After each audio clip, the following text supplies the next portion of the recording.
Okay, here's a video of how I make these ceremonial fan handles with a whistle in them. And I'll show you a completed one in a bit, but here's how I come up with the whistle part, which is kind of standard whistle making practice. I have the form I cut out for the handle, and what I like to do is then cut it up to here, and I've let this air dry for maybe half a day, quarter a day. You can see it's pretty stiff, so I get really nice clean cuts, right? Because otherwise this is so elastic it can move around, and I don't want it to do that. So I'm gonna get rid of this little end piece here, and that one's almost like I can feel like you can see it's actually turning light brown. It's really drying the tip. And so this would be the body of the whistle, and then this is like I'm gonna just kind of, you know, right here is where I'm gonna put the ramp, the whistle piece. So put that off to the side. I can take this. I don't want to squish it down too much. I want to go this way actually, just so I don't ruin anything. And I cut it perfectly in half. Again, it flanges out a little bit. You can see that flange there, so I want to make sure I don't like switch these around, right? So I'm going to lay it this way. And then what I can do is start at the edges and cut out this kind of filler space. You know, the internal space is what I'm hollowing out basically here. That's a little thin wall, but I'm gonna go ahead and leave it. And then what I can do is come at it from this angle so I don't push it outwardly. Like if I go this way, it'll drag the clay out and ruin that edge. So I'm gonna come at it this way. And that'll give me a sharper edge. And again, I think that's a little thin. I wouldn't want that. I could go back and build it up, you know, if I wanted, or put some slip in there, you know, some body, and then slip a little piece in. But I'm gonna just go ahead and go without it. I think I'm all right. Get rid of a little bit more here. We'll do the same here.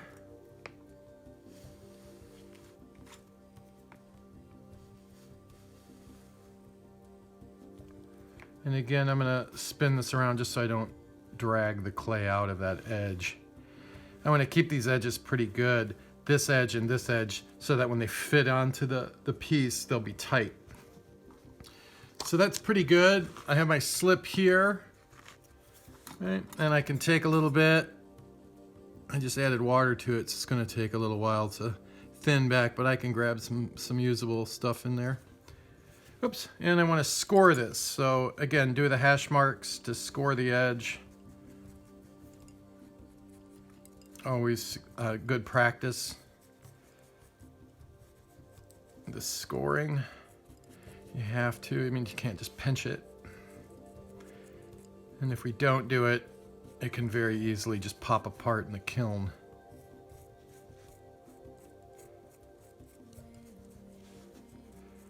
So there we go. Take some of the slip. It's the glue.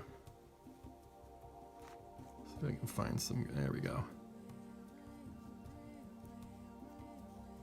And again, I don't want to get too much on the inside because I'm just filling that space back in. So, you know, go sparingly with the slip here.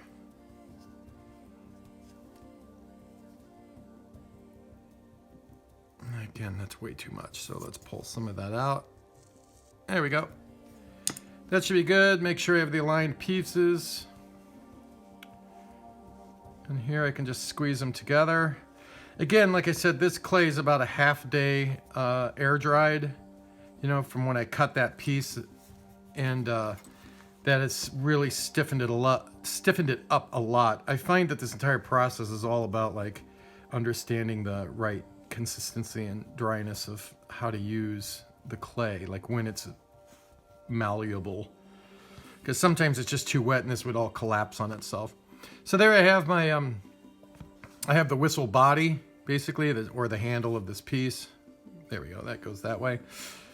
And again, I'm not too worried about how blunt these edges are because I can always go back and then shave down kind of the edges here and make it smooth, and then take a wet sponge and smooth the whole thing back. So for right now, I'm just going for it. I'm really hoping to just get the tone. And it looks like I'm gonna flip it this way because I want the smaller piece to be on top. Right. And I can clean out just this little end. Again, you have to obviously be careful here. Let's get in here with this guy. And you know, you could spend some time if you wanted to compress the inside. You know, the slip came in, or it came in there, as you can see through that position. So there we go.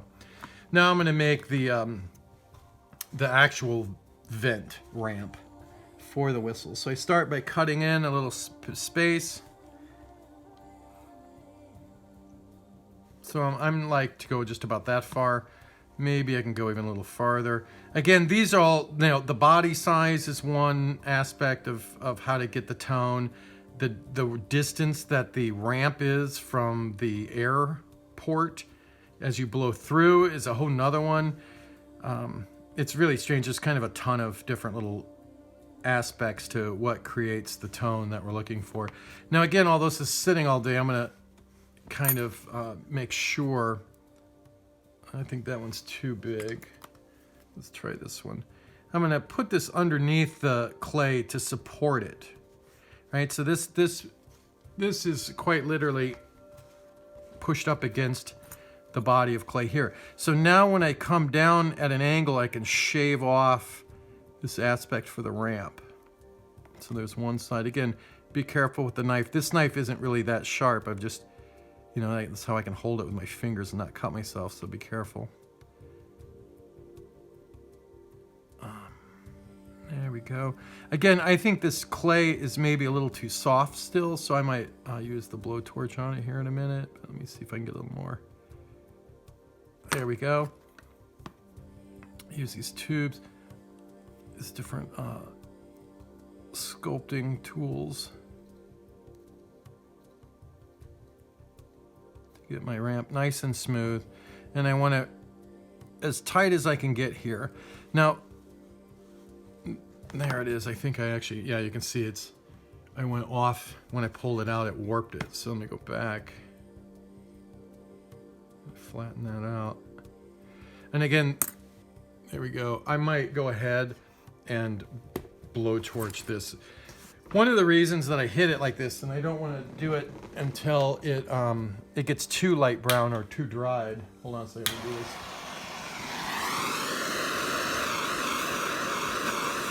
I want to be careful that I don't dry out the tips here, so when I try to put the mouthpiece back on, I don't want it to be so dry it won't stick.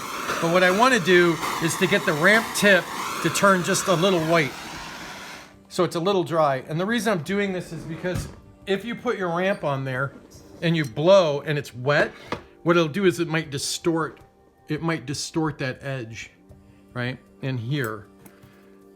Right in there. So what I want is to make sure this edge is at least a little bit dry so that when I put the mouthpiece, like this blow piece back on here, right, it'll, there, that's the way that's gonna go. It won't, when I blow through it, what it'll do is the moistness of the clay and my saliva might actually change the ramp. So if I get a tone and it's wet, as it dries, the tone will change. So what I wanna do is dry that tip out just a little bit to make sure that the tone doesn't change when I put the this little blow piece on. So now I'm using these Starbucks stirring sticks are great to create the air hole to blow through. And what I'm gonna do is just smooth back any clay that I'm pushing out. So I want to get this tight again. And again, I'm doing that, and I don't want to go up and down. Side to side is kind of nice, the width of it to equal the ramp, the whistle ramp. You can see there it is. And then the first thing I want to do is actually attach this to it because I can't have the opening end right now. It won't make the sound that I want. So let's go ahead and the next step would be, let's score this area, put hash marks on there.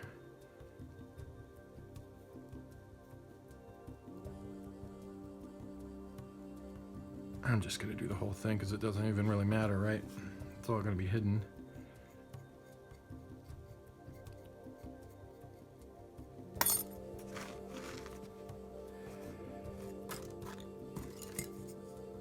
Take some slip.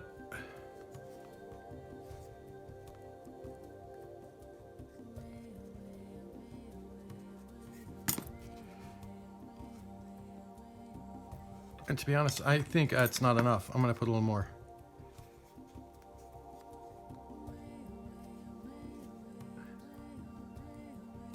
There we go. Maybe take a little bit out of the middle. And then attach that.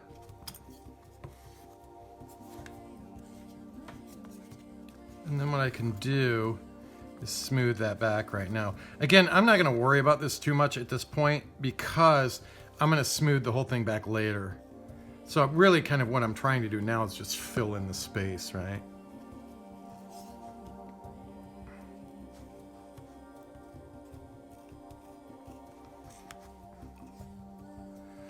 And like I said, I'll come back later and smooth all this out really nice. And then the final kind of sanding, I call it, the final finish would be is to use the wet sponge. Okay, so there we go, we have that. I have to be very careful now when I'm picking this up. And then this piece, the air hole, right, should align perfectly with the ramp. So it's a little bit of a test. Sometimes I hit it, like the first time I make one, I'll do it. Otherwise I have to kind of position it around. Let's see, I'm gonna go ahead and take it up. There it is, it worked. So I have the tone that I want, and it should blow real easily, right? This shouldn't be, you shouldn't have to force this. So again, I'm taking it out of the screen, sorry. Yeah, that totally works. I'm satisfied with it. It's an easy blast to do it. The other thing would be then, is whether I make a different note in here. And these are so small, they're like, basically they're train whistles. You know, that's what this is. It's like a train whistle, right? And so it's hard in this little handle to get multiple notes. I mean, you could try, but if it doesn't work, you can fill it in. I'll show you how to do that. So I'm gonna go ahead and score this piece now.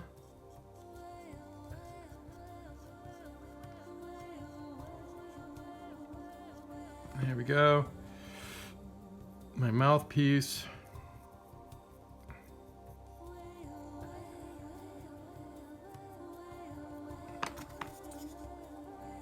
We'll put some slip in there.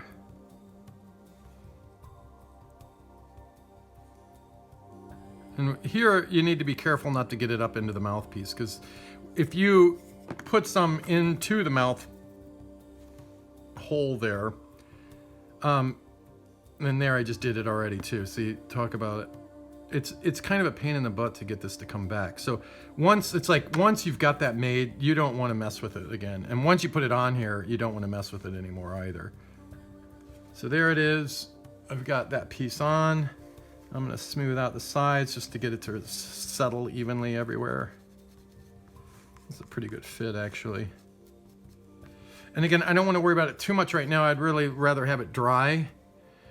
Maybe another hour or so, a couple hours, is to get it to dry out even more before I really start to kind of sculpt the edges down, because these guys, these joints will be pretty well bonded then. There it is. So let me give it a try. There, that works. And then the other thing is a lot of times with this is just to put one hole, and again, it kind of depends on how far back you put it. So it's like in a flute. So this is the same way. But since this is kind of more of a bird call whistle than it is a musical whistle in a sense, I'm gonna put it right here. And let me try it.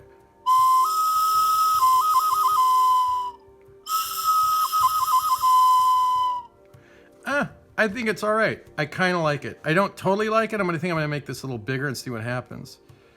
Again, the size matters here. The angle of the, like if I go like this and it's conical going downwardly matters. Let's try it again.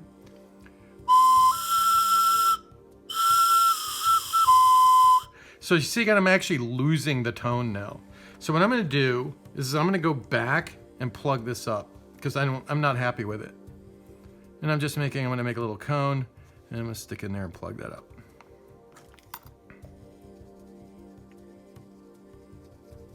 Again, hopefully that won't pop in the kiln, right?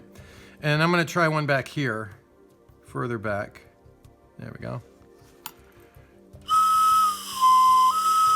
There you go. I like that a lot better because they're two perfect tones, finger on or finger off.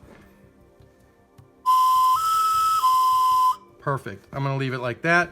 So what I'll do is I'll leave this dry, because again, I want these joints to catch up, right? And dry a little bit. Like here, I don't want this to break apart. And then you can see this is still filled. What I'll do in a bit is I'll come back maybe in an hour or so, and then I just hand drill out this whole section and I carve it out so that I can put the feathers in there. And then when I put the feathers in, I use an epoxy inside here, and that allows me to position all the feathers perfectly. And I'll show you on the finished one.